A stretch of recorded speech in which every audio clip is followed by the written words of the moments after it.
ओम गणेश हर हर महादेव। 11 जून को परमा एकादशी का व्रत कैसे करें।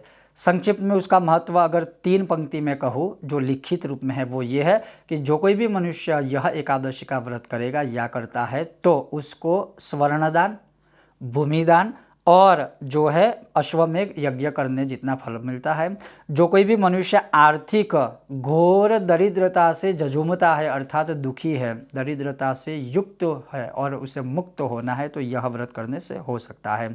अब इसका सबसे पहले नियम ये है कि एकादशी के अगले दिन अर्थात दशमी की रात्रि को भूमि शयन करें, ब्रह्मचर्य का पालन करें, सात्विक भोजन करें।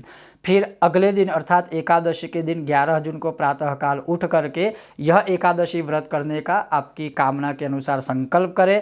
फिर भगवान श्री विष्णु पुरुषोत्तम लक्ष्मी नारायण का यथाशक्ति पूजन करें। लक्ष्मी नारायण के स्वरूप में श्री यंत्र, भगवान शालिग्राम या फिर भगवान नारायण की पूजा आप कर सकते हो।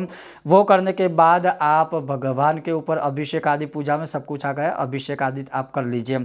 उसके पश्चात जो है भगवान को तुलसी पत्र भी आप अर्पण कीजिएगा, लेकिन उस दिन तोड़ के नहीं, अपने आप जो नीचे पत्ते गिरे हुए हैं वो लेकर के आप जो है आप अर्पण कर सकते हो, या फिर अगले दिन आज्ञा लेकर के तोड़ के भी आप अर्पण कीजिएगा।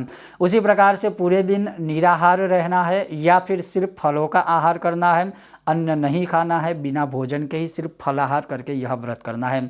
रात्रि में वैसे इस व्रत में सोना वर्जित है, भगवान का ही कथन है, फिर भी जितना भी आप जग पाओ, जागरण कर पाओ, उस जगराता करते हुए भगवान के मंत्र स्तोत्र पाठ, जैसे विष्णु सहस्त्र स्तोत्र है ओम नमो भगवते वासुदेवाय, ओम नमो नारायणाय, गोविंद गोविंद, नारायण नारायण, या फिर नारायण कवच है, गोविंद दामोदर स्तोत्र है, या आपको जो उचित लगे आप उसका मंत्र स्तोत्र जाप आदि करके रात्रि में जगराता करें और फिर अगले दिन 12 जून को सुबह पारण खोल के यह एकादशी आप समाप्त कर सकते हैं।